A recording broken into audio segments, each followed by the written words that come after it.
नमस्कार ସାର୍ ନମସ୍କାର। ଆସନ୍ତୁ ଆସନ୍ତୁ ଆପଣଙ୍କର ତ ଅପେକ୍ଷା ଥିଲା। ଆଉ ଆପଣଙ୍କ ପୁଅ କୋଉ ପାଠ ପଢୁଛି କହିଲେ? କୋଉ ଗୋଟେ ବିଷୟରେ ଭଲ ରେଜଲ୍ଟ ନାହିଁ? ମ୍ୟାଥରେ 13, ବିଜ୍ଞାନରେ 14 ଆଉ ଇଂଲିଶରେ ତ 0 ରଖିଛି 0। କଣ ସାର୍ ଇଂଲିଶରେ ଖରାପ ପଡୁଛି? ହଁ ଆଉ ତୁ ଇଂଲିଶରେ ଖରାପ ପଡୁଛୁ? ନାଇଁ ନାଇଁ ସାର୍ ଏ କଥା ମୁଁ ଜମା ଶୁଣିବିନି। ଇଂଲିଶରେ ପୁଣି ଖରାପ କରିଦେଲା।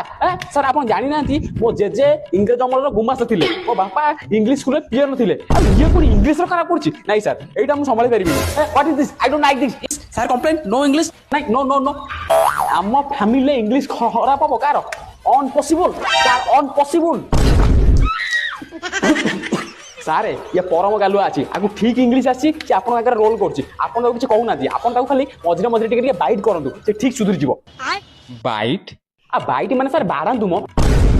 ସାର୍ ମୋ ଛୁଆ ଇଂଲିଶ କହିପାରିବନି, ଏଇଟା ମୁଁ ଜମା ଟଏଲେଟ୍ କରିପାରିବିନି। ଆଉ କ'ଣ ଅସୁବିଧା ଅଛି ଯଦି କୁହନ୍ତୁ। ନାଇଁ ଆଉ କିଛି ନାହିଁ, ଆପଣ ଯାଆନ୍ତୁ। ମୁଁ ଏଥର ତାକୁ ବାଇଟ୍ କରିବି, ଆପଣଙ୍କୁ ଆଉ ଟଏଲେଟ୍ କରିବାକୁ ପଡ଼ିବନି।